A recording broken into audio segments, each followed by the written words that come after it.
When we talked about P and S waves telling us about the interior, so हमने अभी जो P and S waves को बहुत ही preliminary form से देखा है, राइट बहुत ही एक रॉ फॉर्म में, बहुत ही एक नैरो तरीके से we've seen it.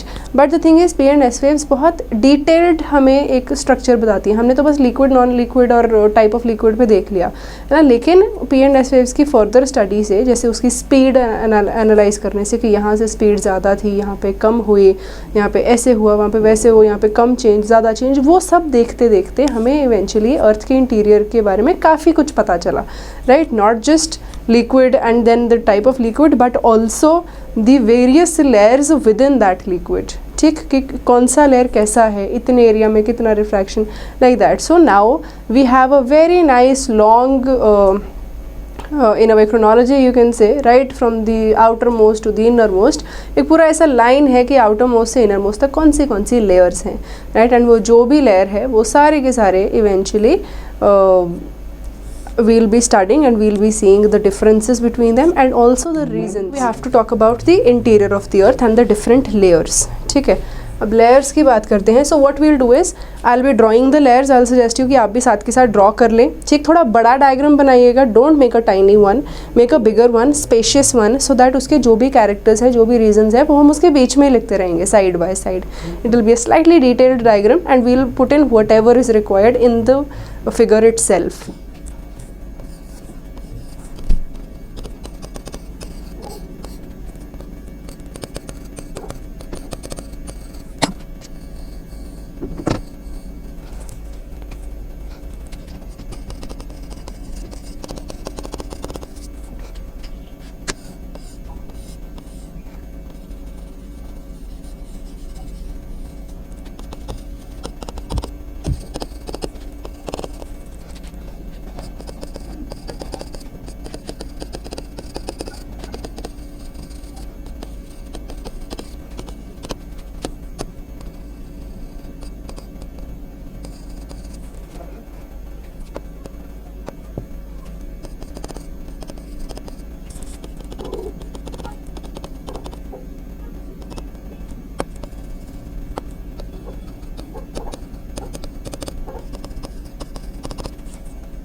On. So now let's see what is happening here.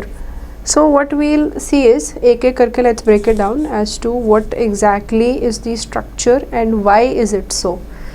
देखो, एक चीज़ हमें standard we have to know that जैसे जैसे हम ऊपर से नीचे की तरफ जाते हैं, सरफेस से कोर की तरफ जाते हैं, टेम्परेचर और प्रेशर दोनों कंटिन्यूसली इंक्रीजिंग है, right. Without any exception it is increasing as we go towards the core. Okay, अब irrespective of what you see here, right, जो भी होगा, कहीं पे सॉलिड, कहीं पे लिक्विड, कहीं पे प्लास्टिक, लेकिन टेम्परेचर और प्रेशर में कोई एक्सेप्शन नहीं है.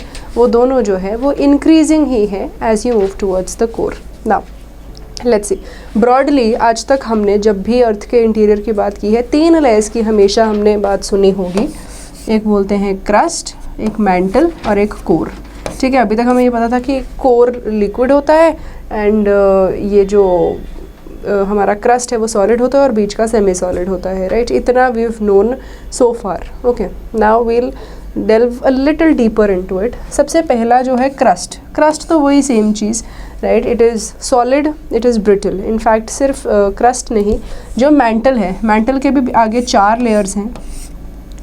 जो मैंटल का आउटर मोस्ट लेयर है, so crust as well as outer mantle, this part, ये जो दोनों हैं, इन दोनों का नेचर जो है वो एग्जैक्टली सेम है. दोनों सॉलिड हैं, दोनों ब्रिटल हैं, राइट.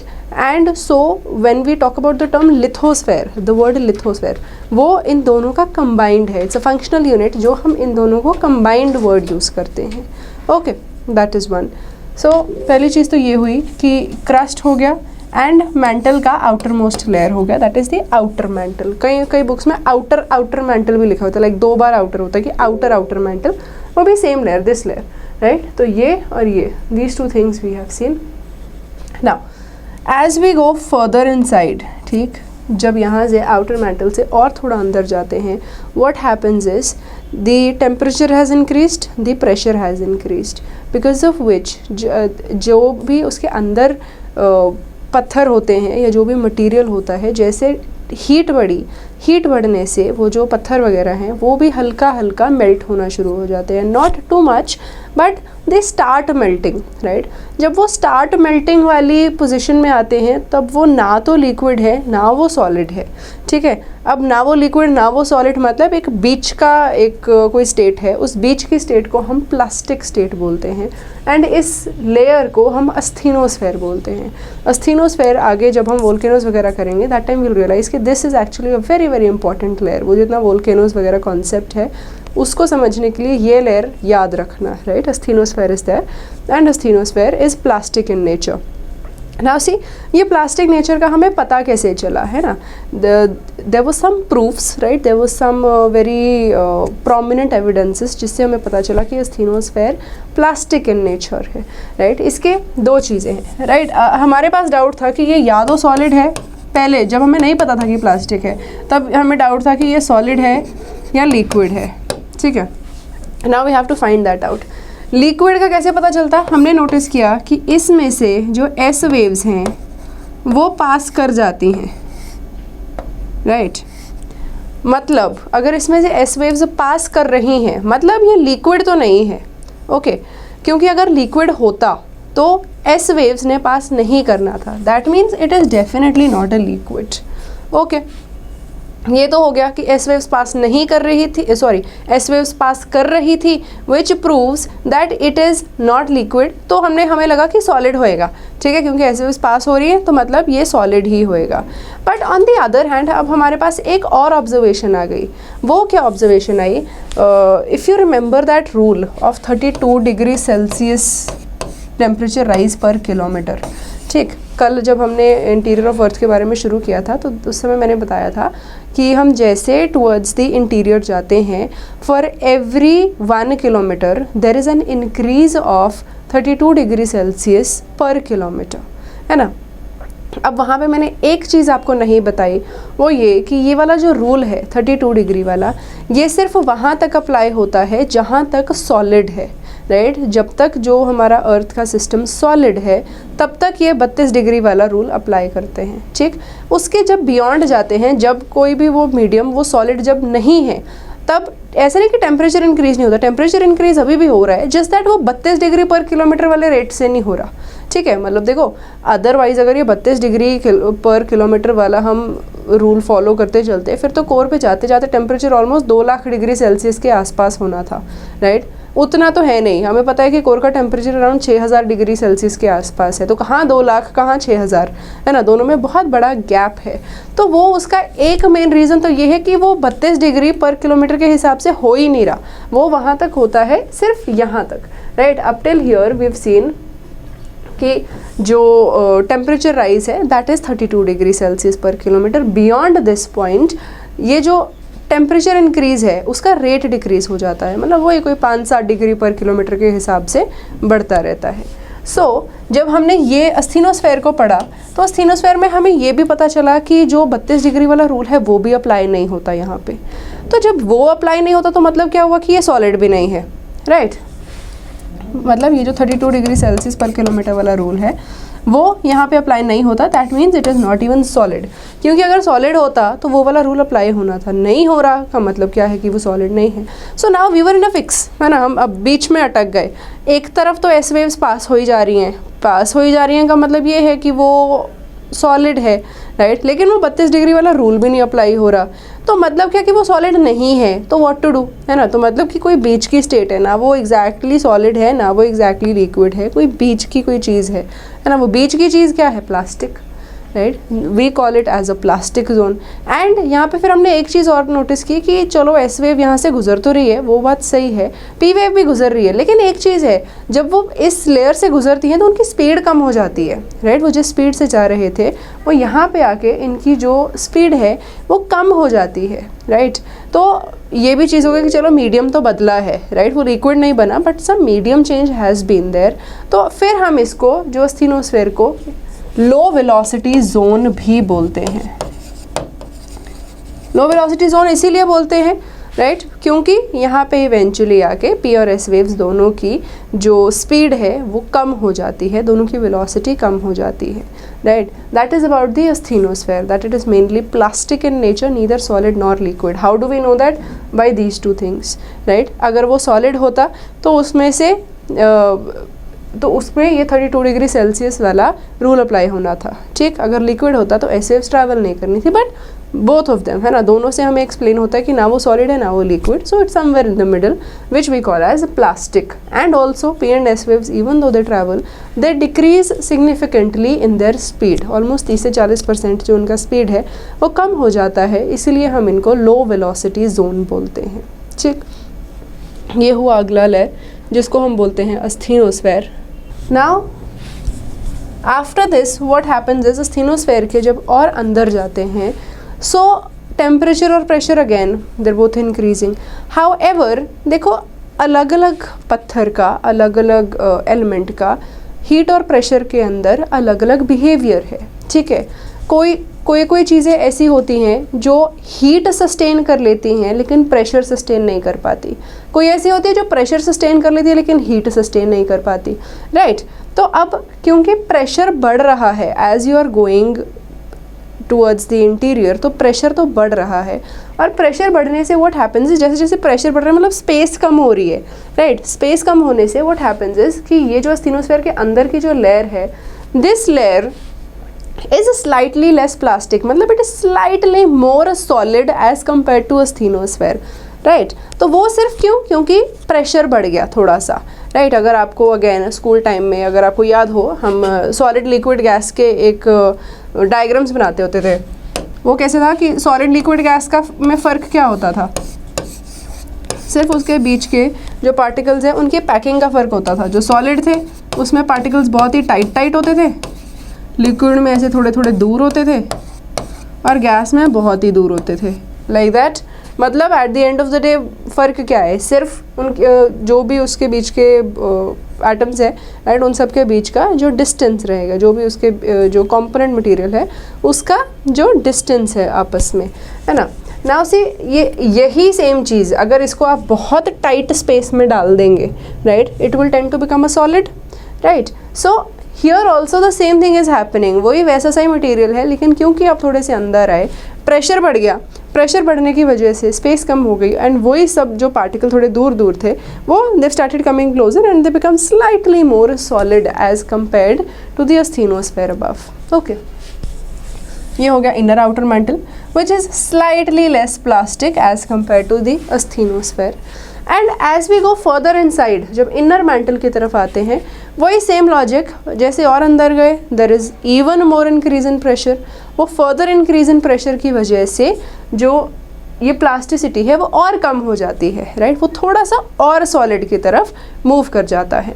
तो अभी तक what we have seen is एक क्रस्ट देखा वो सॉलिड है, ठीक. फिर मेंटल देखा, मेंटल में 4 लेयर्स हैं, राइट. एक आउटर मोस्ट लेयर है जो सॉलिड है बिल्कुल हमारे क्रस्ट के जैसी, जो दूसरा है वो प्लास्टिक है, मतलब ना वो सॉलिड ना वो लिक्विड. फिर उसके अंदर आए जो अगली लेयर है that is the inner outer mental. ये जो इनर आउटर मेंटल है ये भी प्लास्टिक है लेकिन उतना ज़्यादा प्लास्टिक नहीं है ना. इट इज़ मतलब it is slightly towards being a solid, while if you come further inside it is even more solid as compared, ठीक है. तो ये हुआ हमारा मेंटल. अच्छा, एक चीज़ है, ये क्रस्ट और मेंटल के बीच का जो लेयर है, बेसिकली जो ट्रांजिशन लगा लो या the layer that differentiates both of them, उसको हमने नाम दिए हुए हैं. यहाँ क्रस्ट और मेंटल के बीच में जो है उसको हम बोलते हैं मोहोरोविसिक डिसकंटिन्यूटी, एंड यहाँ पे जो मेंटल और कोर के बीच में है उसको हम बोलते हैं Gutenberg discontinuity. Okay, Gutenberg discontinuity which is between the mantle and the core. Now, as we go further inside अब आ जाओ core पे. Now what happens is वही temperature और pressure अभी भी increasing है, ठीक. And like I said कि different types of materials behave differently. जो यहाँ पे पत्थर वत्थर रहते हैं उससे क्या होता है कि जब वो pressure they can still withstand, temperature उनसे नहीं विदस्टैंड होता. सो उससे क्या होता है that despite the pressure these rocks still due to heat they just liquefy, वो बिल्कुल सारे के सारे ऐसे लिक्विफाई हो जाते हैं। एंड ये जो आउटर कोर है ये लिक्विड इन नेचर है। While as you go further inside, because of the same pressure logic, right, pressure बहुत ज़्यादा है, स्पेस नहीं है, जिसकी वजह से इवन तो टेम्परेचर बहुत हाई है नो डाउट, लेकिन क्योंकि प्रेशर भी बहुत हाई है, ये वाले जो सेंटर है it is not able to withstand that and it stays very solid, right, एकदम ऐसा सॉलिड बन जाता है, मेनली क्योंकि प्रेशर बहुत हाई है। So this is how we have these different layers. अब इनमें क्या है, देखो एक चीज़ तो फिक्स है, टेम्परेचर प्रेशर दोनों इंक्रीजिंग है as you are going towards the core, okay, लेकिन कोई जगह सॉलिड कोई जगह लिक्विड, उसका सिर्फ फ़र्क इतना है कि जो सॉलिड है वो इसलिए क्योंकि प्रेशर बढ़ गया, जो लिक्विड है वो इसलिए क्योंकि टेम्परेचर बढ़ गया। मतलब किस पत्थर ने किस चीज़ का इफ़ेक्ट ज़्यादा लिया है ना, टेम्परेचर का कि प्रेशर का, उसके बेसिस पे इनका जो कैरेक्टर है वो डिफरिंग है, कोई सॉलिड है, कोई लिक्विड है, कोई प्लास्टिक है, ठीक है। तो ये हमारे अलग अलग लेयर्स हैं जिसका आपको पता होना चाहिए। अब इसमें हमने एक चीज़ की बात नहीं की, that is this D double dash layer. Now let's see what happens here. अब देखो ये ऊपर है inner mantle which is kind of solid, right, almost kind of solid, और ये एक अंदर है जिसको बोलते हैं outer core which is liquid. अब देखो नेचर ने ऐसा लैमिनेशन तो किया नहीं हुआ बीच में, है ना, कि ऊपर सॉलिड है नीचे लिक्विड है, राइट, और बीच में एकदम ऐसे स्टक एक लाइन बना दी, ऐसा तो नहीं होता। There is a gradual shift, है ना, ऊपर सॉलिड नीचे लिक्विड, तो बीच में एक ऐसा ग्रेजुअल सा शिफ्ट होता है। अब वो शिफ्ट हमें यहाँ पे दिखाई कैसा देता है, let's take a small little example, everyday example. कभी if you noticed, if you keep some water in a bowl and उसको फ्रीज़र में डाल दो, ठीक, and you leave it there for like 1 hour, मतलब पूरा पूरा फ्रीज़ नहीं करना है उसे, उससे पहले अगर फ्रीज़ होने से पहले ही अगर आप उसे निकाल लो, ठीक है, and then you take out that बर्फ़ out of it, what you will realize is, अगर आपको याद हो कभी, व्हाट हैपेंस इज़ कि अगर आपने ये बोल में से अगर आप उसको निकालते हैं तो बर्फ़ ऐसे पहले सरफेस पे बर्फ़ जमी होती है, फिर वो ऐसे बर्फ़ साइड साइड से थोड़ी थोड़ी ऐसे कांटे कांटे बन के अभी एक्सटेंड कर रही होती है टूवर्ड्स द वाटर, है ना, वो it's still extending towards the inside and वो धीरे धीरे सारा का सारा सोलिडिफाई होना शुरू होता है। That is how it happens usually, gravity की वजह से, राइट, पहले ऊपर बर्फ़ बन गई, फिर वो बर्फ़ धीरे धीरे ऐसे नीचे आना शुरू कर देती है। ओके, यहाँ पे मोर और लेस सेम फिनोमेना मान के चलो, ठीक, ऊपर जो है सॉलिड है, नीचे जो लिक्विड है, अब वो बिल्कुल ऐसे शार्प दोनों के बीच में ऐसा कोई बिल्कुल ऐसे लाइन तो है नहीं, rather what is happening is ये जो सॉलिड है ये धीरे धीरे ट्रांजिशन कर रहा है लिक्विड में। वो कैसे कि इसका जो कुछ पोर्शन है वो ऐसे, it looks a bit like this, मतलब ऐसे इन्वर्टेड माउंटेन्स लगते हैं, राइट, मतलब like this, while here is the liquid, ये सारा लिक्विड है एंड ये जो ऊपर है आउटर मैंटल, सॉरी आउटर नहीं, inner mantle, it appears like there are inverted mountains that are sinking into this liquid outer core। Okay, इस layer को हम डी डबल डैश लेयर का नाम देते हैं। तो बेसिकली है ये भी कुछ नहीं, it is just the transition layer between the mantle and the core, specifically between the inner mantle and the solid inner mantle and the liquid outer core, which appears like inverted mountains extending from the inner mantle towards the outer core। ठीक है, so these are all the layers and why they are so, just go through them once, एक बार देख लो, समझने की कोशिश करो क्या किया है, and if there is any question please let me know। Okay, so one of you asked about how did we come to know about the D double dash layer. D double dash layer का हमें पता चला था, हमें आज इन scientist वगैरह ने पढ़ा था, वही जो पी एंड एस वेव्स की हमने डिटेल्ड मैपिंग वगैरह की, देखा कहाँ से कौन सी आ रही है, कितनी आ रही है, कितने टाइम में आ रही है, वही सब मैपिंग से हमें इंटीरियर का जितना भी पता है उसका जो मोस्ट इम्पॉर्टेंट सोर्स है वो अर्थक्वेक वेव्स रही हैं। ठीक, so we got to know everything from there only. And another one of your pass there are more discontinuities. हाँ ठीक है, बहुत सारी डिसकंटिन्यूटीज मेंशन्ड है, अलग अलग बुक्स में आपको हज़ारों मिल जाएंगी। देखो ये दो तो याद करनी है, इसके आगे आपकी श्रद्धा है, right. You want to, great, you don't want to, even better, ठीक है। वो उन्हें करने दो जिनका ऑप्शनल है, ठीक, उनको तो करना ही पड़ेगा, आपको क्या है। If you feel like memorising them तो कर लेना, कोई प्रॉब्लम नहीं है। जस्ट दैट हमारे प्री के पर्पस से, जीएस के पर्पस से कोई बहुत ज़्यादा रेलेवेंस नहीं होती है, that is why we don't cover too many of them, that's all, otherwise no problem. और इसके अलावा अगर कोई क्वेश्चन हो टॉपिक में तो प्लीज़ बता दो। So now do one thing, जहाँ पे भी आपने ये सब लिखा हुआ है उसके बीच में ही we will write in these small little things. जहाँ पे भी लिक्विड है, पहले हियर लिक्विड है तो लिक्विड क्यों, उसके ब्रैकेट में लिख देना बिकॉज ऑफ हाई टेम्परेचर, ठीक। ये जो आउटर कोर है, आउटर कोर पे हमने लिखा है लिक्विड, लिक्विड क्यों है, because of the high temperature. ये जो सॉलिड है, इनर कोर सॉलिड है, वो क्यों है, बिकॉज ऑफ हाई प्रेशर। फिर यहाँ पे भी प्लास्टिक, इंक्रीजिंग टेम्परेचर,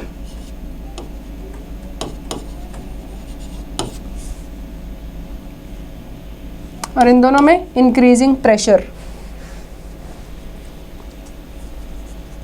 बेसिकली जहाँ पे भी वो सॉलिड होता जा रहा है वो सब इंक्रीजिंग प्रेशर है, जहाँ पे भी वो लिक्विड होता जा रहा है वो सब इंक्रीजिंग टेम्परेचर है। Why the heating inside Earth doesn't retain cold, does Earth behave like insulator? I am not sure I understand your question. What do you mean when you say why doesn't it retain cold? Cold means, if you could please try explaining your question again. मुझे question समझ में नहीं आया। ये जहाँ पे D double dash लिखा है उसका भी साइड पे थोड़ा सा explanation लिख लेना। That is the transition between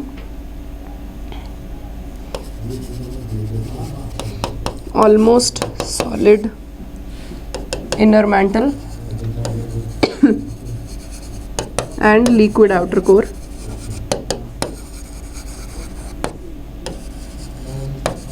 and appears like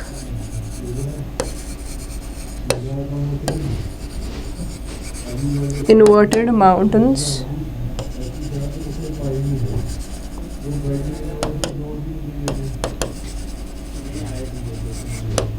extending from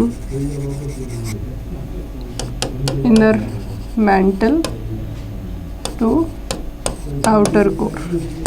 तो पहले तो हमने इन सब का रीज़न साथ के साथ लिख दिया था। ये सॉलिड क्यों है, because of high pressure. Liquid क्यों है, बिकॉज ऑफ हाई टेम्परेचर। ये दोनों भी स्लाइटली लेस प्लास्टिक क्यों है, बिकॉज ऑफ इंक्रीजिंग प्रेशर। ये प्लास्टिक क्यों है, बिकॉज ऑफ इंक्रीजिंग टेम्परेचर। ये मोहोरोविसिक डिसकंटिन्यूटी क्या है,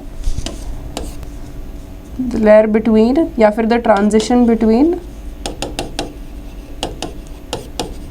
crust and mental.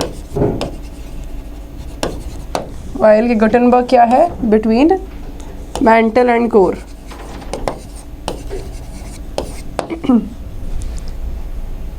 D double dash क्या है उसके बारे में भी हमने लिख लिया। एंड उधर वो क्रस्ट और आउटर मैंटल दोनों मिला के together, that is what is called as the lithosphere. तो वो भी एक लिख लेना। राइट, सो दिस मोर और लेस कवर्स। हाँ, ये है अस्थेनोस्फेयर के बारे में दो चीज़ें हमने वो जो लिखनी थी, that how do we know that it's not a solid और a liquid, right. That is one thing that we will write. उसमें भी very small thing that we have to write, asthenosphere. पहला पॉइंट क्या है, that S waves pass through means it is not liquid। ठीक, एक तो ये हो गया कि एस वेव्स जो हैं वो इसके थ्रू पास करती हैं, मतलब कि ये लिक्विड नहीं है। और दूसरा पॉइंट क्या है इसके बारे में लिखने वाला, that 32 degree Celsius rise in temperature पर kilometre occurs only in solids and does not apply to liquids. 32 degree Celsius rise in temperature per kilometer occurs only in solids and does not apply to liquids. Even in asthenosphere,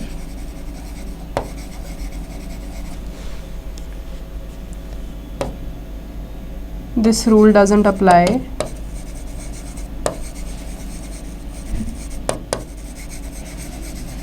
Means it's not solid. Right, I hope we are clear with this. ये हमारा है structure of the interior of the earth. Right, इसमें क्या है, कैसे है, क्यों है, all of that we've seen. We've drawn a diagram also. Right, we've added in everything. So ये है जो हमने interior of the earth के बारे में करना था. ठीक. Now, moving on from here, the next topic that we have to see is the magnetism of earth. Now see what happens is, इतना हमें पता है कि जो earth है it behaves like a magnet, right? ये magnet वाला हमने इससे पहले भी एक बार बात की है, right, in the first or the second lecture where we talked about solar flares, है ना. solar flares में हमने देखा था कि sun से कुछ ions वगैरह eventually erupt out होते हैं and they come out with such force that they end up reaching the earth and earth के आसपास magnetic field है. तो वो आयंस जो थे वो अर्थ के मैग्नेटिक फील्ड के साथ अलाइन हो जाते थे एंड अलाइन होने की वजह से eventually they used to give rise to all these colourful displays near the magnetic poles. Right, अगर आपको याद हो तो aurora borealis and aurora australis ये जो नाम थे ये इसी चीज़ को दिए गए थे. Okay, now the thing is now we have to see कि इसका मैग्नेटिज्म आया कैसे, है ना. What is the source of its magnet, what is the source of its magnetic energy.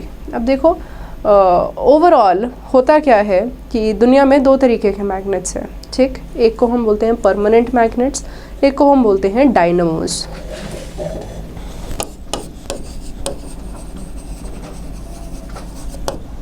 Permanent magnet है और डायनामो है.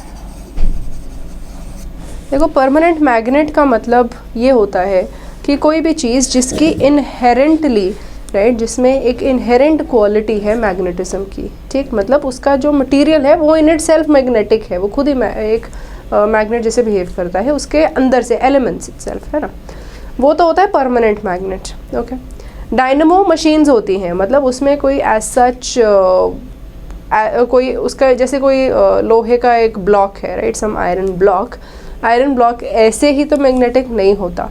लेकिन अगर आप उसको उसके ऊपर इलेक्ट्रिसिटी लगा दो, कुछ करंट्स वगैरह लगा दो, तो वो इलेक्ट्रिसिटी की वजह से मैग्नेटिक चार्ज प्रोड्यूस हो जाता है and then it starts behaving like a magnet. It's not inherently magnetic but under the charges, right, जब आपने उसके ऊपर करंट लगाया, चार्ज लगाया, तो वो मैग्नेटिक बिहेव करना शुरू कर देता है. ठीक, वो डायनामो होते हैं. Now both of them have their pros and cons. What happens is कि जो परमानेंट मैग्नेट्स हैं, परमानेंट मैग्नेट्स हमेशा ही मैग्नेटिक रहते हैं irrespective of whether some current, charge, whatever, वो मैग्नेटिक है बिकॉज उनका इनहेरेंट क्वालिटी है मैग्नेटिक है ना. तो what to do. लेकिन उसका एक प्रॉब्लम है, वो क्या कि पहली बात तो जिस भी चीज़ में परमानेंट मैग्नेटिज्म है, मतलब वो इनहेरेंटली मैग्नेटिक है, वो मैग्नेटिज्म ओवर टाइम लूज़ हो जाती है. राइट, ओवर टाइम मतलब कुछ साल में इवेंचुअली. अगर आपको याद हो जब हम छोटे थे, we used to play with two small little black coloured magnets, right, या अभी भी जो फ्रिज मैग्नेट्स मिलते हैं, कुछ भी anything magnetic, if you notice जब भी आप मैग्नेट लेके आते हैं, ये सब परमानेंट मैग्नेट्स हैं. ठीक, ये जो आपको ब्लैक कलर के, ग्रे कलर के छोटे छोटे से मिलते हैं, ये सब जो होते हैं ये परमानेंट मैग्नेट्स हैं. एंड ये इनकी जो मैग्नेटिक एनर्जी है, इनका जो मैग्नेटिज्म है, वो ओवर टाइम वीक हो जाता है. राइट, अभी आप एक नया मैग्नेट लेके आएंगे, वो काफ़ी स्ट्रांग होता है. धीरे धीरे 6 महीने, साल, 2 साल, 5 साल में यू विल सी कि उसकी जो मैग्नेटिज्म है वो रिलेटिवली कम हो जाती है. ओके, सेकेंड थिंग, अगर आप उन मैग्नेट्स को उठा के ओवन में रख दो, right, you keep them for good 10 hours 12 hours, you will realise कि उनका मैग्नेटिज्म फिर से कम हो जाता है. तो मतलब वैसे मैग्नेट्स का जो परमानेंट मैग्नेट है या जो इनहेरेंटली मैग्नेटिक है, उसको उसको अपना मैग्नेटिज्म इवेंचुअली लूज़ करना पड़ जाता है due to time, due to heat, due to all these other changes that happen in its surrounding. Okay, अगर अर्थ एक परमानेंट मैग्नेट होता तो इसका मैग्नेटिज्म स्टार्टिंग के कुछ 15,000 साल में ही ख़त्म हो जाना था, क्योंकि एक तो टाइम बहुत हो गया, अर्थ को बने हुए बिलियंस ऑफ ईयर्स हो गए, एंड सेकेंड थिंग कि अर्थ पे स्टार्टिंग में टेम्परेचर्स बहुत हाई थे, ठीक। तो no matter how long it could pull, eventually 15 से 20,000 साल के अंदर अंदर अर्थ का जो अगर वो परमानेंट मैग्नेट होता तो उसका मैग्नेटिज्म ख़त्म हो जाना था, ठीक है। लेकिन अर्थ का मैग्नेटिज्म ख़त्म तो नहीं हुआ, अर्थ स्टिल मैग्नेटिक, ओके। तो मतलब कि वो परमानेंट मैग्नेट नहीं है, रादर वो शायद डायनमो है, ओके। अब डायनमो में तो मैंने आपको बताया कि वो ऐसे मशीन्स होती हैं, मशीन्स में आपने कोई ऐसा प्लग लगाया, प्लग लगाने से कोई इलेक्ट्रिसिटी बनी, इलेक्ट्रिसिटी से उसका मैग्नेटिक एनर्जी बनता है, जिसकी वजह से इट बिकम्स मैग्नेटिक। अब अर्थ का चार्जिंग पॉइंट कहाँ है ना, अर्थ का कोई वायर नहीं है जो कहीं पे लगता हो, इट्स नॉट लाइक दैट। तो मतलब कि कहीं ना कहीं अगर करंट आ रहा है तो कोई इंटरनली करंट आ रहा होएगा, ओके। नाउ सी इनहेरेंटली जो इसके इंटीरियर में अभी हमने right now we saw the interior, we saw the structure, वहाँ पे हमने दो चीज़ें देखी, एक हमने देखा inner core which is solid, एक हमने देखा outer core which is liquid. Core का हमें मोर और लेस कॉम्पोजिशन भी पता है, निकल है, आयरन है, मतलब मोर और लेस मेटल्स हैं, आयरन है वहाँ पे present, okay. So what happens is जो इंटीरियर है, ठीक, यहाँ पे एक जगह लिक्विड है, एक जगह सॉलिड है, एंड यहाँ पे कन्वेक्शन चलती है, ओके। तो पहले तो समझते हैं कन्वेक्शन क्या होती है। सी कन्वेक्शन एक बेसिक सिंपल भाषा में it is just a way of distributing heat, right. Convection एक हीट डिस्ट्रीब्यूट करने का मैकेनिज्म है, and now and it happens everywhere around us, ठीक है। अगर आप फॉर एग्जांपल आप एक नॉर्मल वेसल में पानी गर्म करते हैं, वो पानी गर्म भी कन्वेक्शन के थ्रू होता है। I will show you how. Suppose this is the vessel, इसके बीच में पानी है और इसके नीचे आपने हीट ऑन कर दी, ठीक। अब जब आप हीट ऑन करते हैं, हीट ऑन करने से सबसे पहले क्या होएगा, जो the first layer that will receive that heat, वो कौन सी होएगी, द स्लोअर मोस्ट लेयर, ये वाली लेयर है जो सबसे पहले हीट अप हो जाएगी। वाई, बिकॉज हीट यहाँ पे है, ये जो इसका बॉटम ऑफ द पैन है ये पहले हीट होएगा, जिसकी वजह से जो ये वाली लेयर थी it will get heated first.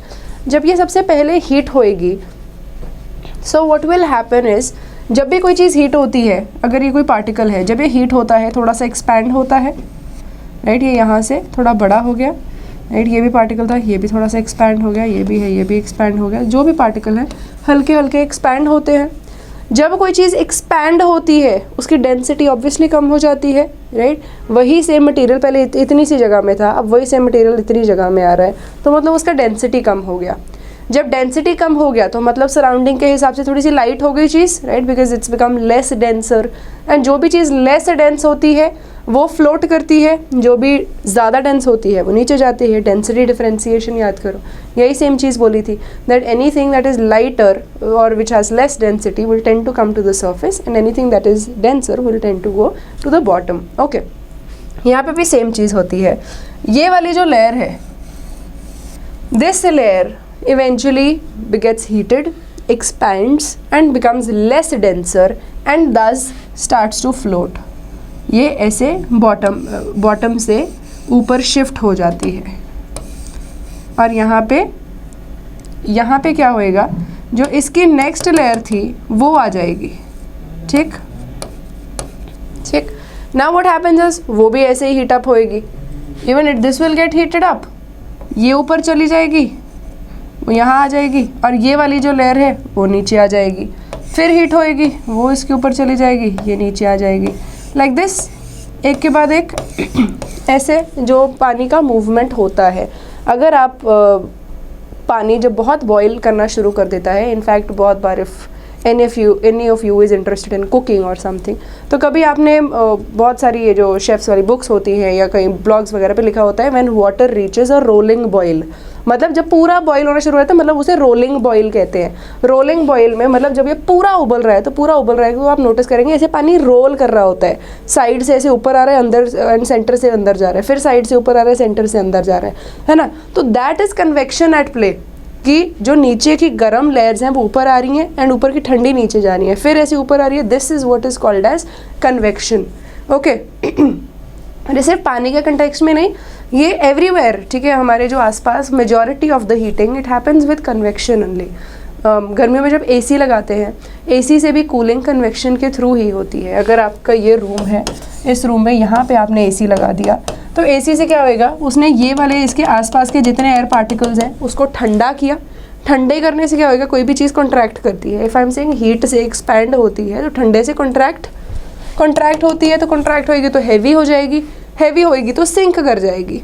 ठीक, ये वाली जो लेयर थी नीचे सिंक कर गई, जो मतलब यहाँ पे थी वो थोड़ी सी ऊपर चली गई, वो थोड़ी सी ऊपर चली गई, यहाँ पे और ठंडी हुई, वो नीचे आ गई, जो गर्म वाली ऊपर चली गई. इससे भी क्या होता है, जो ठंडी लेयर है वो ऐसे नीचे आती रहती है, जो गर्म है वो ऐसे ऊपर जाती रहती है. इनफैक्ट इसीलिए बोलते हैं कि जब भी एसी चलाया होता है तो पंखा नहीं चलाना चाहिए. क्यों? बिकॉज वो उस हीट और जो कूल एयर और हीट वार्म लेयर वाले का एक जो डिफरेंस बना होता है उसको डिसरप्ट कर देता है. एक ही बार में अगर आप सपोज पंखा चलाएंगे तो यू विल रियलाइज़ कि एक बार के लिए वो थोड़ी सी गर्म हवा आती है, चाहे वो एसी चल रहा है, बट एक बार के लिए you feel a little warmth. And वो वार्मथ क्यों आती है? Because top of the room पे वार्म एयर गई होती है, while bottom of the room पे ठंडी हवा होती है. राइट? तो this is what happens in convection. One of you asked, can heating due to convection create vacuum that pulls the layer down? Not exactly a vacuum. या चलो vacuum लगा लो, either way. देखो vacuum एक अलग term होती है when some substance is totally pulled out and it's left empty. But you can rather, if you could use a better term ये है कि एक लेयर मूव करती है due to density while the other replaces it side by side. Okay, तो vacuum बनता नहीं है. The thing is vacuum is not created which then gets filled in. वो एक ही सिस्टम का पार्ट है, वो साथ के साथ रिप्लेस होता रहता है. It's like that, right? Even though I get your point and it makes sense, I see you, but eventually this is how they're just getting replaced right next to each other. Okay, वो इसीलिए क्योंकि density change होता रहता है, density change होने से ऊपर नीचे ऐसे मूवमेंट होता है, उसको कन्वेक्शन बोलते हैं. Right? This all I was doing was trying to explain you कि कन्वेक्शन क्या है. So all of this was convection. Now coming back, हमने तो मैग्नेटिज्म की बात करनी है और हमने तो इंटीरियर ऑफ द अर्थ की बात करनी है. तो अब यहाँ पे ये इनर कोर जो है वो सॉलिड है, आउटर कोर जो है वो लिक्विड है. जो इनर कोर है वो कंपैरेटिवली ज़्यादा हीट में है as compared to outer core, because we know कि इंटीरियर ऑफ द कोर पे मैक्सिमम हीट है. Right? Even though this is also heated, उसमें कोई दिक्कत नहीं है, कोई दो राय नहीं है. Even this is hot, but this is the hottest, है ना? टेम्परेचर वाइज यहाँ पे टेम्परेचर बहुत ही ज़्यादा है एंड ये लिक्विड है. तो अब लिक्विड में यहाँ पे कंटिन्यूअस कन्वेक्शन चलती है. राइट? काफ़ी फास्ट करंट्स जो है यहाँ पे चलते रहते हैं. And this is made up of iron, this is made up of निकल, मतलब ये मेटालिक नेचर है, हमेशा कन्वेक्शन चल रही है. तो जब उसकी वो कंटिन्यूअस मूवमेंट है जिसकी वजह से चार्ज मूव करता है, चार्ज मूव करने की वजह से all that electricity, ion exchange, वो सब जो है कंटिन्यूअसली बन रहा है. सो दैट मीन्स कि जो अर्थ है it actually behaves like a self sustained dynamo. Dynamo वही था ना कि कहीं से चार्ज आएगा, चार्ज की वजह से उस चीज़ में मैग्नेटिज्म आएगा. अर्थ पे तो यही हो रहा है. राइट? मूवमेंट हो रही है, मूवमेंट से खुद का चार्ज बनी जा रहा है, उस चार्ज से मैग्नेटिज्म जो है वो रिटेन हो ही जा रहा है. And that is how Earth is what is called as a self sustained dynamo.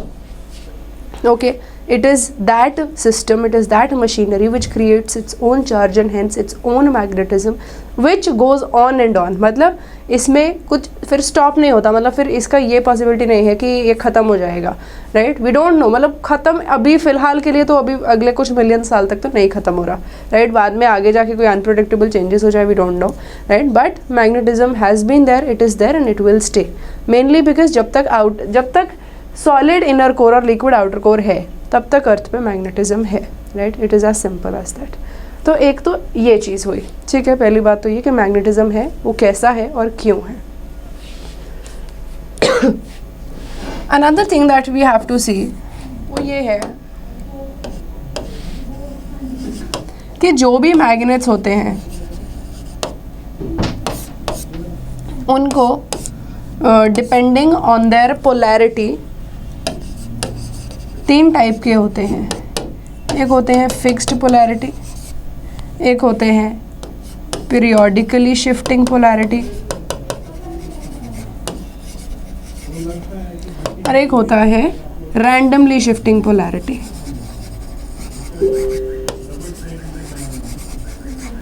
ठीक है, पोलैरिटी जो है वो शिफ्ट कर सकती है। देखो अब एक तो नाम से समझ आता है, जो फिक्स्ड है उसका तो यही है कि जो भी मैग्नेट है उसका जो एक पॉजिटिव एंड है, जो नेगेटिव एंड है वो वहीं पे रहता है, फिक्स रहता है। तो दैट इज़ तो अंडरस्टूड ओनली, है ना, कि any magnet whose polarity does not change, या जिसके जो मैग्नेटिक नॉर्थ साउथ हैं वो वहीं रहते हैं हमेशा हमेशा के लिए, वो those are called as the magnets with fixed polarity. जो है पीरियोडिकली शिफ्टिंग पोलैरिटी वाले, वहाँ पे क्या होता है, दोज मैग्नेट्स जिनकी जो पोलैरिटी है वो शिफ्ट करती है, एंड शिफ्ट भी करती है एक फिक्स्ड टाइम पीरियड में। ठीक है, वो कोई ऐसे कभी भी कुछ भी नहीं, उसका एक प्रॉपर साइकिल चलता है कि कितने साल में उसका जो पोलैरिटी है वो शिफ्ट हो जाएगा। We also talked about it earlier. Can you give me an example of some system that has a periodically shifting polarity? Just write down the answer. I'm hoping that you all know it. You're all saying the sun. Absolutely. Can you also tell me कि north से south या south से north जो है उसको होने में कितना टाइम लगता है? 22 ईयर्स। 22 ईयर्स लगता है पूरा साइकिल कंप्लीट होने में। नॉर्थ से south and back to north, उसको 22 साल। सिर्फ नॉर्थ से साउथ 11 साल। ठीक है, yes, 11 years. That is what I was asking, right. बहुत बार क्या होता है, आपको कॉन्सेप्ट पता होता है, क्वेश्चन दूसरे तरीके से पूछा होता है, राइट। सो अगर पूछा जाए कि एक प्रॉपर रिवर्सल ऑफ पोलैरिटी का साइकिल कंप्लीट होने में 22 साल, सिर्फ 1 एज टू एज चेंज होने में 11 साल लगते हैं। ओके, तो ये तो अब हमें पता है कि उसका जो पोलैरिटी है शिफ्ट करता है at a fixed period of time. जैसे सन है, सन का जो एक साइकिल है, साइकिल को 22 साल लगते हैं। ये जो तीसरा कैटेगरी है that is randomly shifting polarity.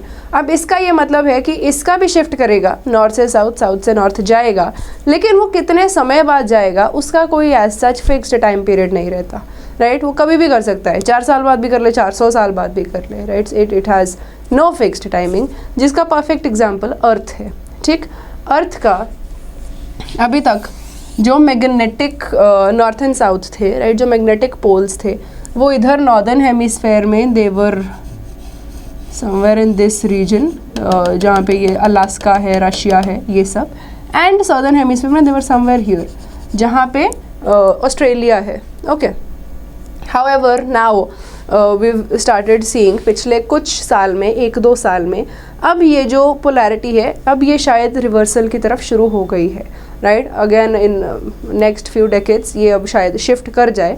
Right now क्या है, जहाँ पे जिस तरफ हमारा ये अदरवाइज हमारा नॉर्थ पोल है ना, जियोग्राफिकल, इस तरफ हमारा मैग्नेटिक साउथ है और इस तरफ मैग्नेटिक नॉर्थ है। ओके, लेकिन आफ्टर सम टाइम इवेंचुअली, जो अब से ग्रेजुअली, जब अब से कुछ डेकेड्स में या जब भी, व्हाट विल हैपन इज कि ये वाला पोर्शन हो सकता है बिल्कुल ऐसे फ्लिप कर जाए, जहाँ पे मैग्नेटिक नॉर्थ है शायद उधर ही नॉर्थ पोल की तरफ ही मैग्नेटिक नॉर्थ आ जाए, वी डोंट नो, है ना। But either way we just know this fact for sure that now our polarity of the magnetic system of the earth has now started reversing। लेकिन इसका again like I said it's a randomly shifting polarity system, तो कोई ऐसा fixed time period नहीं है कि कब से कब कितना कैसे होएगा, जैसे सन का है हर 22 साल वाला। Okay, so that is about magnetism on the basis of polarity. On the basis of polarity there can be 3 types of magnets.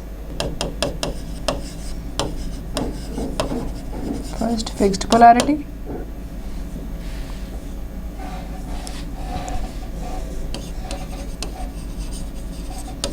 magnetic poles remain fixed, then periodically reversing polarity, magnetic poles reverse after a fixed period of time,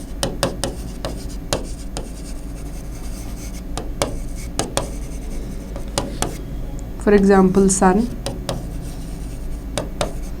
north to south in 11 years. And then randomly reversing polarity, example earth.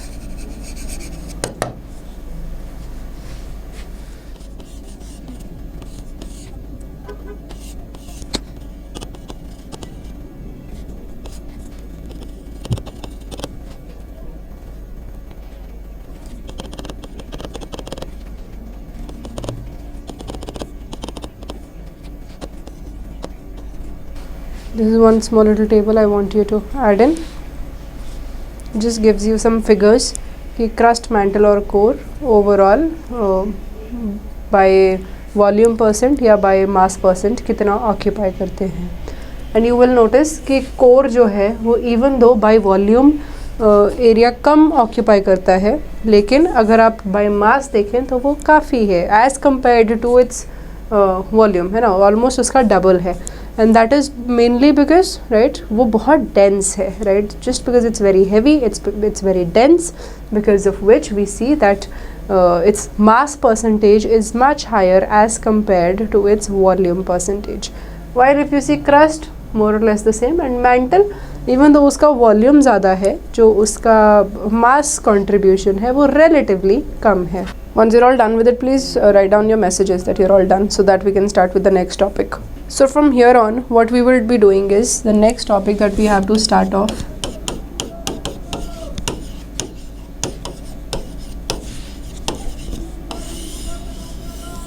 अब हम lithosphere को ही देखेंगे, ठीक. We will be talking about everything, right, mainly जो crust है और outer mental के साथ एसोसिएटेड जो भी फिनोमिनाज हैं, प्रोसेसेस हैं, all of that will be seeing उस एक पर्टिकुलर लेयर को, ठीक. Now see when we study lithosphere, तो पहले हम उसका अगर थोड़ा सा हिस्ट्री देखें, थोड़ा सा ओरिजिन देखें, कुछ थ्योरीज देखें जो उसके साथ एसोसिएटेड है. सबसे पहले फॉर द लॉन्गेस्ट टाइम, ठीक, बहुत टाइम के लिए ये माना जाता था कि अर्थ आपको जैसी सी अभी दिखती है, कॉन्टिनेंट्स जहाँ पे भी हैं, जैसे भी हैं, वो शुरू से वहीं थे, राइट, फिक्स्ड इन पोजीशन है, right. For a long time this was believed.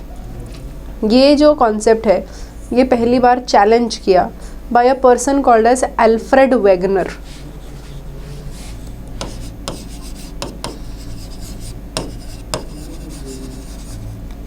Alfred Wegener ने पहली बार ये कॉन्सेप्ट को, ये जो परमानेंसी वाले जो थीम चल रहा था अभी तक, उसको थोड़ा सा चैलेंज किया. और उन्होंने ये बोला कि अकॉर्डिंग टू मी, आप अभी तक तो ये बोलते हैं कि सब फिक्स्ड है, लेकिन मुझे ये नहीं लगता.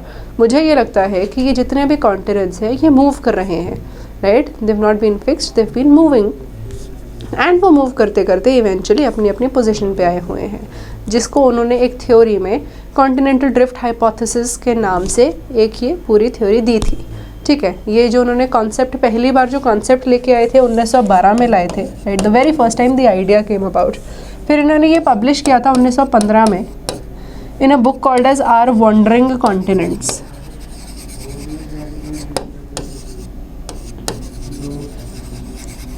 लेकिन क्योंकि ये जर्मन में थी, किसी को समझ में नहीं आया, एंड 1924 में ये वाली जो बुक है वो इंग्लिश में ट्रांसलेट हो गई. And basically 1924 is now the agreed upon year, ठीक, क्योंकि दुनिया को इस कॉन्सेप्ट के बारे में, कॉन्टिनेंटल ड्रिफ्ट के बारे में 1924 में पता चला. तो हम भी उसी को मानेंगे बिकॉज NCERT इसको बोलती है, ठीक है. तो हम भी 1924 मान लेते हैं. बट आइदर भी अगर कहीं पे 1915 या 12 लिखा हो, so you know that idea mainly came up in 1912, first published in 1915, translated in English in 1924. Okay, now let's सी कि उन्होंने इस कॉन्सेप्ट में बोला क्या. Okay, now what he said was कि अब से अराउंड 300 मिलियन ईयर्स पहले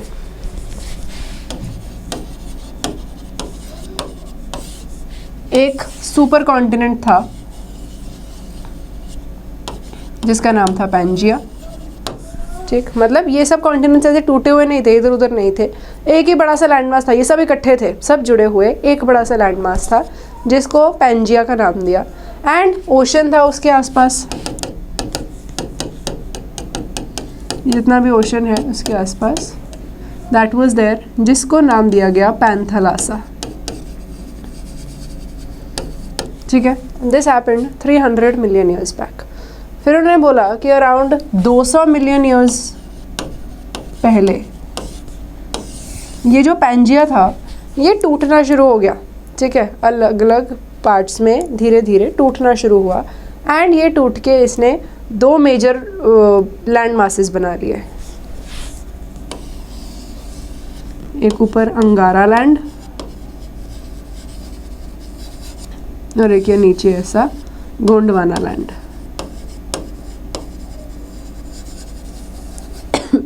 और इसके बीच में ये जो था टेथिस सी। ठीक, ही केम अप विद दिस कि पहले 300 मिलियन ईयर्स पहले पैंजिया, ठीक, एक सुपर कॉन्टिनेंट था। ये सब कॉन्टिनेंट जुड़े हुए एक सुपर कॉन्टिनेंट के फॉर्म में, जिसको हम नाम देते हैं पैंजिया। आसपास जो भी ओशन था उसका नाम पैंथलासा। इवेंचुअली ओवर टाइम ये पैंजिया टूटना शुरू हुआ 200 मिलियन ईयर्स पहले। जब ये टूटना शुरू हुआ तो इसने 2 मेजर लैंड फॉर्म्स बनाए, एक ऊपर अंगारा लैंड, नीचे गोंडवाना लैंड। उन दोनों के बीच में जो वाटर बॉडी बन गई उसको हमने नाम दे दिया टेथिस सी। अब यही जो लैंड फॉर्म्स, जो बड़े लैंड मासेस बने थे, यही टूटते गए इवेंचुअली और छोटे होते गए एंड करते कराते eventually they have reached their own places. जैसे अब ये नॉर्थ अमेरिका है या साउथ अमेरिका है, अफ्रीका, यूरोप, जो भी है, ऑल XYZ प्लेसेस। अब वो अपनी अपनी जगह पे आज आके पहुंच गए हैं। ठीक है, इसका ये है कॉन्टिनेंटल ड्रिफ्ट हाइपोथेसिस। नाउ कोई एक बिलीफ शुरू से चला आ रहा है, ठीक, कोई अब ये एक नए इंसान आते हैं और एक ये नया सा कॉन्सेप्ट दे देते हैं, तो everybody had there reservations, everybody had questions. तो उन्होंने सबसे पहले तो ये पूछा कि अभी आप ये थ्योरी दे तो रहे हो, लेकिन there has to be some reason, there has to be some basis, some proof, कुछ तो होगा कि जिसके बेसिस पे आप ये कह रहे हैं। So he said very well, I do have reasons, right, I do have my explanations and proofs. Then he gave a few proofs also. पहले उन्होंने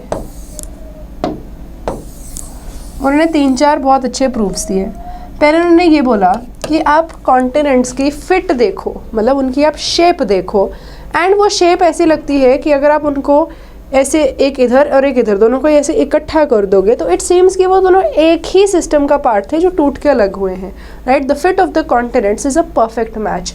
फॉर एग्जाम्पल, अगर आप देखते हैं, ये अफ्रीका है और ऐसा सा साउथ अमेरिका है, राइट। तो व्हाट ही सेड वाज, अगर आप इन दोनों को इकट्ठा कर दो, इसको यहाँ शिफ्ट कर दो, तो ये एग्जैक्टली इसके बीच में ऐसे फिट आ जाता है, विच प्रूव्स कि ये दोनों एक थे।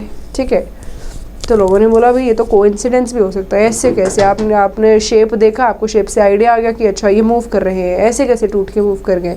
सो then he came up with more reasons also कि अच्छा नहीं ये इकलौता नहीं है, और भी सुनो। और क्या वो कहते हैं कि देखो, अगर यहाँ पे और यहाँ पे आप रॉक के टाइप देखेंगे तो वो एग्जैक्टली सेम है, राइट। कोई भी जो एजेस ऑफ कॉन्टिनेंट्स है, बिल्कुल साथ साथ लगते जो कॉन्टिनेंट्स है, उनके जो एजेस हैं वहाँ पे this rocks are similar. Okay, ये दूसरा रीज़न कि ऑब्वियसली इससे जाहिर है कि ये पहले एक साथ थे, फिर ये इवेंचुअली अलग अलग हो गए। This is second. People were still not convinced, it could still be a coincidence. Then he gave another example. कहते अब से 300 मिलियन ईयर पहले एक प्लांट होता था, ठीक, प्लांट भी क्या, एक ट्री होता था, फर्न होता था, जिसका नाम था ग्लोसोटेरिस। वो अब से 300 मिलियन ईयर पहले था एंड तभी वो ख़त्म हो गया, एक्सटिंक्ट हो गया। ठीक है, एंड उसके जो फॉसिल्स हैं वो आपको हर कॉन्टिनेंट पे मिलते हैं, irrespective of whether it's Alaska or whether it's Africa, you find its fossils everywhere। अब ये पॉसिबल हो तो ये नहीं सकता ना कि एक ही टाइम फ्रेम में दुनिया के हर क्लाइमेटिक जोन में सेम फर्न आया और सेम फर्न ख़त्म हो गया सेम टाइम पे, है ना। तो इट्स नॉट पॉसिबल। तो मतलब एक ही एक्सप्लेनेशन है कि ये सब इकट्ठे थे, राइट, इकट्ठे थे, एक ही जगह पे थे, जिसकी वजह से वो सेम टाइप का प्लांट था एंड वो सेम टाइम पे ख़त्म हुआ, इसीलिए आपको फॉसिल मिल रहे हैं। ठीक है, so he gave this third also कि जो फॉसिल सिमिलैरिटीज़ हैं ओवरऑल हर जगह। तो ये जब उन्होंने ऐसी 2-3 एग्जांपल्स दी तो फिर लोग अब थोड़ा सा चुप होना पड़ा कि अब करें क्या, इट ट्राइज, मतलब थोड़ी सी सेंस तो बन रही है चीज़ की, है ना, कि अब ये, लेकिन द थिंग इज उनका वो एक डीप रूटेड बिलीफ इतना ज़्यादा था कि वो अभी भी बस सिर्फ मौका ढूंढ रहे थे कि कब ये अपने कॉन्सेप्ट में गलती कर दे एंड हम इसको ज़ीरो प्रूफ कर दें। ओके, एंड वो चीज़ हो गई। व्हाट हैपेंड वाज, जब उन्होंने ये सब एक्सप्लेनेशन दी तो वो कहते कि चलो ठीक है, आप ये बोल रहे हो कि ये कॉन्टिनेंट्स मूव किए, ठीक, एक बेंजिया से टूट के इधर उधर मूव किए, मान लिया, ठीक है, आपके रीजंस भी मान लिए कि फॉसिल को देख लिया, ये वो रॉक टाइप एवरीथिंग देख लिया, लेकिन अब आप ये एक्सप्लेन करो कि ये कॉन्टिनेंट्स है ना, कोई ऐसा छोटा कुकी बिस्किट तो है नहीं कि इधर उधर मूव कर गया, इट्स अ कॉन्टिनेंट। ये कॉन्टिनेंट मूव कैसे किया, what is the force behind it, right, कुछ तो होगा जिसने इसको मूव करवाया। अब यहाँ पे आके वैगनर अटक गए, Wegener did not have an explanation. उन्होंने अब हफड़ा दफड़ी में, right, he had to explain it somehow, कुछ तो करना ही था, तो आउट ऑफ डेस्परेशन उन्होंने बोल दिया कि ये सब हुआ because of tidal force. Tidal force क्या, कि जो टाइड्स आती है, राइट, पानी टाइड्स आती है रोज़ की, वो टाइड्स ने धीरे धीरे धक्का लगाते लगाते लगाते लगाते सबको मूव कर गया। Now this was a very ridiculous explanation, right, आप कॉन्टिनेंट की बात कर रहे हो, you are not talking about some small little thing जो ऐसे एक पानी आई और पानी से ऐसे उड़ के चली गई, it's not like that, right. तो इवेंचुअली व्हाट हैपेंड कि ये मौका मिल गया उन लोगों को ये सारे थ्योरी को ज़ीरो प्रूफ करने का, ठीक। जैसे ही उन्होंने बोला टाइडल फोर्स से हुआ, सारा का सारा continental drift came down to zero, कि नहीं, ख़त्म, it doesn't make sense, it's nonsense, it's stupid. Okay, तो यहाँ पे आके ये 1924 में ही इवेंचुअली ख़त्म हो गए। कुछ वैगनर की रेपुटेशन भी थोड़ी सी ऐसी थी, he had the reputation of a slightly gone case, है ना, वो थोड़े से इधर उधर कुछ भी टाइप की चीज़ें भी करते रहते थे, जिसकी वजह से उनकी रेपो भी थोड़ी ऐसी थी, भी ये कुछ भी बोलते हैं। तो and eventually Wagner also died in 1930, इसके 4-6 साल बाद उनकी डेथ भी हो गई। तो वो जो कॉन्टिनेंटल ड्रिफ्ट है, it died a very quick death right then, ठीक, nobody cared, nobody asked about it, सब उसका स्टोरी ख़त्म हो गया। ओके, यहाँ पे शुरू हुई और ख़त्म हुई continental drift. Now fast forward by another 30, 40, 50 years and some people were studying the ocean floor, ठीक है। ओशन फ्लोर, पहले हमें ये लगता था कि ओशन फ्लोर बिल्कुल ऐसे स्मूथ है, ठीक है, एकदम ऐसे प्लेन टाइप की कोई चीज़ है, लेकिन जैसे जैसे लोगों ने पढ़ना शुरू किया, देखना शुरू किया, दे रियलाइज्ड कि ओशन स्मूथ नहीं है, राइट। ओशन के बीच में तो बहुत कुछ हो रहा है, कहीं पे ओशन के बीच में ही माउंटेन जैसे बने हुए हैं, कहीं पे उसके बीच में से खड्डे बने हुए हैं, बड़े बड़े बहुत बड़े ट्रेंचेस हैं, कहीं पे ओशियानिक रिजेस बने हैं, कहीं पे कोई अर्थक्वेक आ रहा है, कहीं पे कोई वोल्केनो आ रहा है ओशन के बीच में, ठीक है। एंड हमें तो अभी तक लगता था कि वो ऐसे प्लेन जैसा है, तो प्लेन तो है नहीं, राइट। तो यही सब, जब ये सब स्टडीज़ हो रही थी ओशन फ्लोर की, तो तब there was this person called as Harry Hess. उन्होंने एक एक्सप्लेनेशन दिया, वो ये बोलते कि जो ओशन फ्लोर है, ओशन फ्लोर एक मूविंग सिस्टम है, वो एक डायनामिक सिस्टम है, वो हर टाइम पे नया ओशन फ्लोर क्रिएट भी हो रहा है और पुराना ओशन फ्लोर इवेंचुअली बरी भी हो रहा है, राइट। जो क्रिएट कहाँ हो रहा है, मिड ओशियानिक रिजेस पे, एंड बरी कहाँ हो रहा है, ट्रेंचेस में। ये दोनों टर्म्स की हम देखेंगे, right, we will be seeing it by tomorrow, right. हम इन दोनों को हम समझेंगे कि ये क्या होती हैं, लेकिन अभी के लिए सिर्फ ये नाम याद रखो कि हैरी हेस ने बोला कि ओशन फ्लोर जो है, वो नया ओशन फ्लोर हमेशा बन रहा है मिड ओशियानिक रिजेस पे, पुराना जो है वो हमेशा ख़त्म हो रहा है ट्रेंचेस पे। Okay, now when he started giving these theories and giving these explanations, तो इस वाले ये जो उन्होंने बोला, इसको सी फ्लोर स्प्रेडिंग हाइपोथेसिस बोलते हैं। सी floor spreading hypothesis happened in 1960 and Wagner died in 1930, तो वो तब का ख़त्म हो चुका। ये अब से 30 साल बाद ये कोई और हैरी हेस आके सी फ्लोर पढ़ रहे हैं, इनका कॉन्टिनेंटल ड्रिफ्ट से कोई लेना देना नहीं है, ठीक है। ये अपना अलग से सी फ्लोर पढ़ रहे हैं, एंड सी फ्लोर पढ़ते पढ़ते उन्होंने ये बोल दिया कि नया ओशन फ्लोर भी बन रहा है, पुराना जो है वो ख़त्म हो रहा है। ओके, तो चलो, जब लोगों ने ये सुना कि ठीक है हो रहा है, कुछ प्रूफ्स भी मिल रहे थे भी हो रहा है सच्ची, ये ओशियानिक रिजेस तो हैं, ट्रेंचेस भी हैं, तो हो सकता है कि जो हैरी हेस बोल रहे हैं वो सही होगा। फिर हैरी हेस से पूछा कि अच्छा अब ये बताओ कि हो तो रहा है, लेकिन अब इसका भी मूविंग फोर्स क्या है, how is it moving, ocean floor भी ऐसे, वो भी इतना कोई सिंपल सी छोटी सी चीज़ नहीं है कि वो भी ऐसे उड़ता फिरता कहीं पे भी चला जाए, there is got to be something that is driving this also. तो यहाँ पे क्योंकि हैरी हैज़, देखो अब 30 साल आगे आ चुके थे, टाइम में आगे आ चुके थे, तो हमारी थोड़ी सी स्टडीज़ और रिफाइन हो गई थी, थोड़ा सा इंटीरियर ऑफ अर्थ के बारे में और पता चलना शुरू हो गया था, अंदर के प्रोसेसेस का पता चल रहा था, राइट। तो इवेंचुअली उन्होंने एक एक्सप्लेनेशन दी, वो कहते हैं कि देखो ये सबके जो नीचे है अस्थेनोस्फेयर है, ठीक। जो अस्थेनोस्फेयर है वो एक सेमी सॉलिड लेयर है, और वो सेमी सॉलिड है जिसकी वजह से उसमें धीरे धीरे हमेशा कन्वेक्शन चलती है, कोई बहुत ऐसे रैपिड कन्वेक्शन नहीं चल रही है, right, because it's not totally liquid, but उसमें एक फिर भी it is semi solid because of which there is some convection always going on. And वो जो इंटरनल कन्वेक्शनल करंट्स हैं जिसकी वजह से ये जो मूवमेंट्स हैं, जिसकी वजह से मिड ओशियानिक रिजेस या ट्रेंचेस बन रहे हैं, those movements, those internal convectional currents are what are leading to this. Okay, now this made sense also.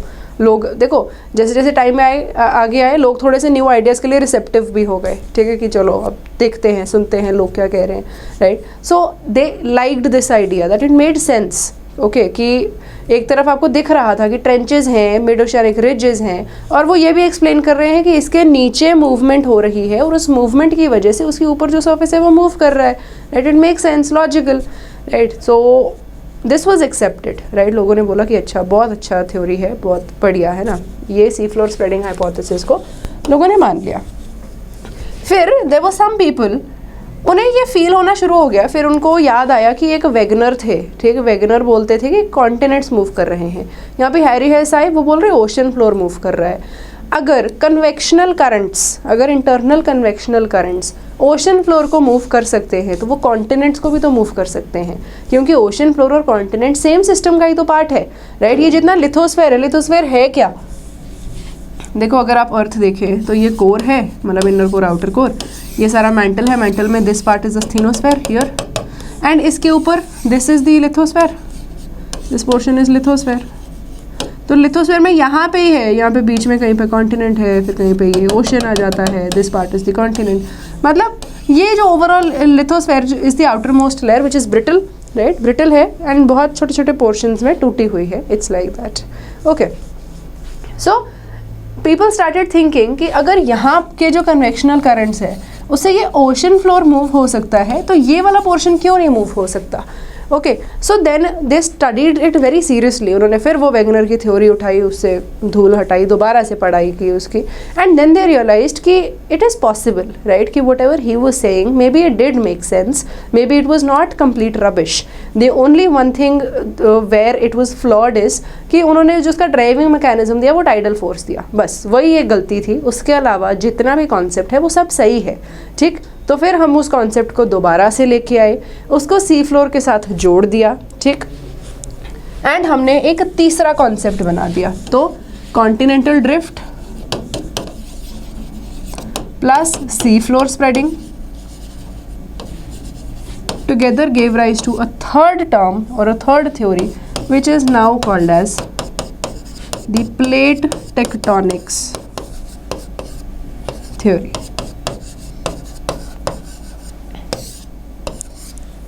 ठीक है, ये शुरू हो गई। तो plate tectonics theory in itself कुछ नहीं है, इट अगर देखो तो प्लेट टेक्टोनिक्स थ्योरी का मतलब बस इतना है that it talks about these different lithospheric plates and their interactions amongst each other, ठीक।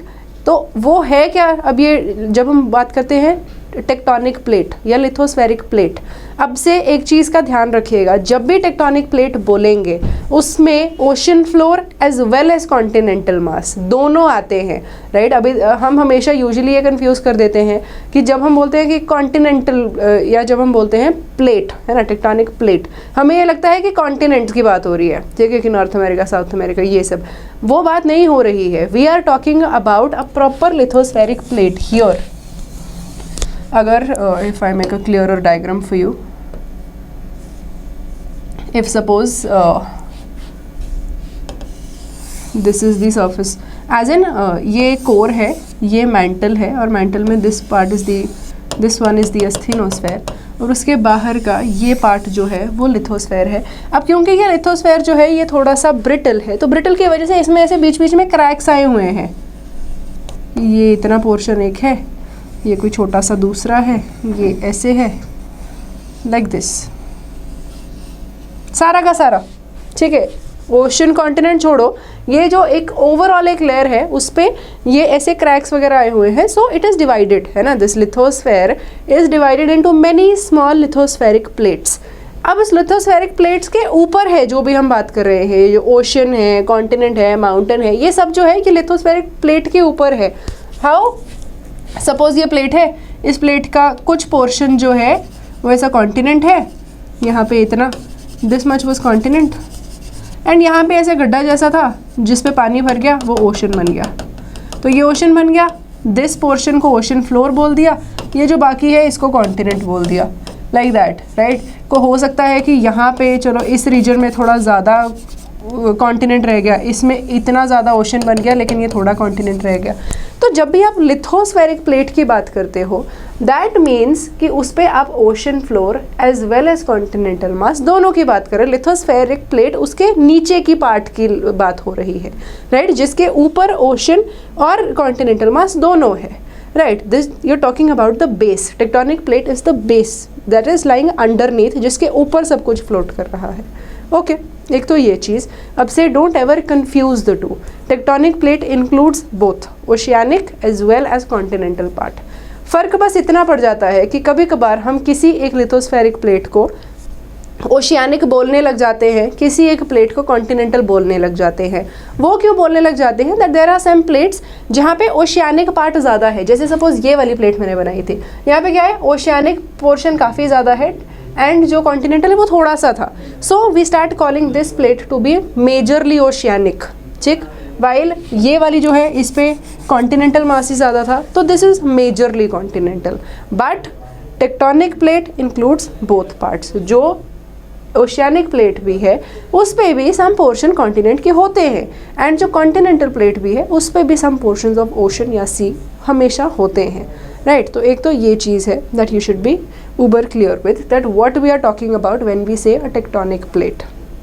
ओके, तो अभी तक हमने पहली चीज़ तो ये देख लिया कि कॉन्टिनेंटल ड्रिफ्ट था, ठीक। कॉन्टिनेंटल ड्रिफ्ट वैगनर ने दिया था 1924 में, वो उन्होंने थोड़ा बहुत एक्सप्लेन कर दिया कि पैंजिया, पैंथलासा, टेथिसी, उसके वो फिट ऑफ द कॉन्टिनेंट्स वगैरह के साथ एक्सप्लेन करके ही told about all of this, right. But then he could not explain the driving mechanism because of which continental drift was rejected.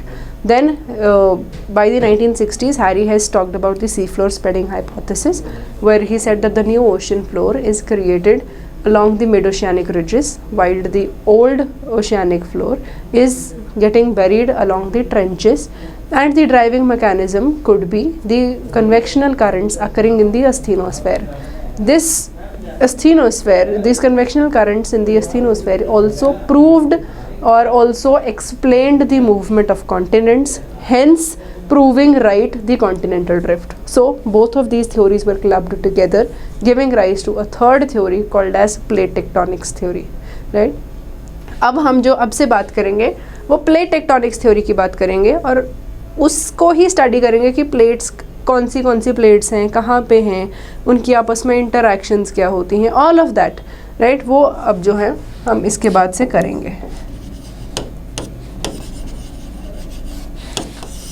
इसको हम दो पोर्शंस में करते हैं। एक तो हम ये देखते हैं कि लोकेशन वाइज कि कौन सी प्लेट्स हैं, कहाँ कहाँ पे प्रेजेंट है, मतलब जियोमेट्रिकल व्यू पॉइंट लगा लो। और एक तरफ हम देखते हैं काइनेमैटिक। काइनेमैटिक मतलब कि वो मूव कर रही हैं एंड वो मूव करते करते आपस में इंटरैक्ट कैसे करती हैं, right. That is the second thing that will be seeing. देखो जियोमेट्रिकली अगर हम हमारी ये प्लेट्स की बात करें तो हमारे पास 7 मेजर प्लेट्स हैं एंड ऑलमोस्ट 12-13 के आसपास माइनर प्लेट्स हैं, ठीक। कुछ बहुत ही माइक्रो टाइप्स की भी प्लेट्स हैं, माइक्रो प्लेट्स भी हैं, उतना नाम आपको नहीं याद करना है। आपको बस जो एनसीईआरटी में कुछ 5-6 माइनर प्लेट्स दी हैं, आपको बस वहाँ तक ही याद करनी है, nothing more than that. Okay, now ये जो हमारी मेजर प्लेट्स हैं,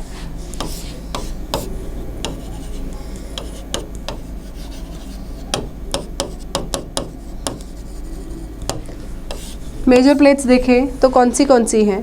पहली प्लेट आती है नॉर्थ अमेरिकन, फिर south American, then we have African plate, then we have Eurasian plate, Indo-Australian plate,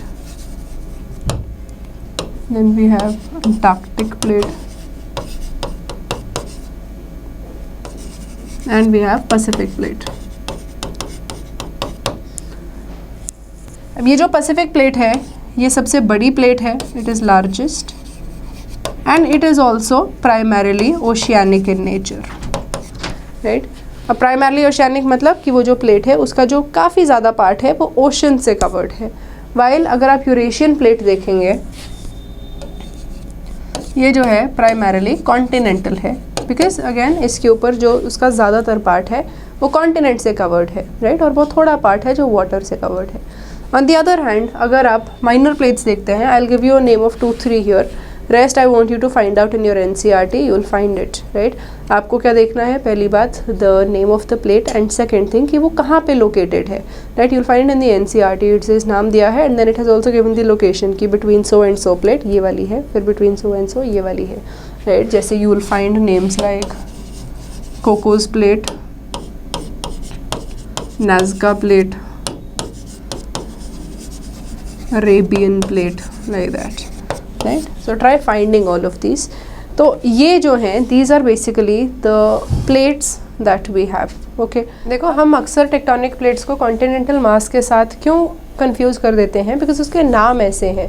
जब हम बोलते हैं नॉर्थ अमेरिकन प्लेट तो हमें ये लगता है कि नॉर्थ अमेरिका मतलब सिर्फ नॉर्थ अमेरिका की बात हो रही है, राइट। जबकि जब हम नॉर्थ अमेरिकन प्लेट की बात करते हैं तो नॉर्थ अमेरिका तो है ही, लेकिन उसके आसपास का जो भी उसके नीचे की प्लेट के साथ एसोसिएटेड कोई भी ओशियानिक मास है जो भी है, all of that is also a part of it, right. So always keep in mind कि ये नाम हमने इसलिए दिए हैं कि उसके ऊपर जो भी प्रोमिनेंट चीज़ है, राइट, जैसे पैसिफिक प्लेट भी तो है ना, वो क्यों उसका नाम इसलिए क्योंकि वो नीचे जो प्लेट थी उसके ऊपर जो सबसे प्रोमिनेंट चीज़ थी वो पैसिफिक ओशन था, इसीलिए उसको पैसिफिक प्लेट बोल दिया। सिमिलरली जो इंडो ऑस्ट्रेलियन प्लेट के ऊपर सबसे जो एक प्रोमिनेंट चीज़ है वो क्या है, या इंडिया है या ऑस्ट्रेलिया है, right, those are big things.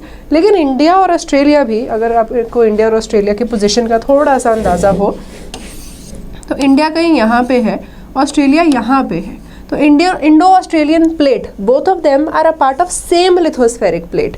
तो देखो बीच में इतना बड़ा ओशन भी तो है, तो नीचे जो प्लेट है वो तो काफ़ी बड़ी है, extending from here to here like this, और उसके ऊपर है ये ओशन है और जो अपने अपने कॉन्टिनेंटल मास जो है, right, all of that is separate, that is lying on the lithospheric plate, okay. So these are all the major plates we have and then minor plates.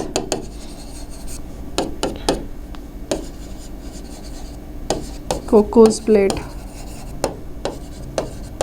Nazca plate, Arabian plate, and the rest I want you to find out, you will easily get it in your NCERT, मिल जाएंगी, तो ये और add in कर लेना, ठीक। So that is all for today, thank you.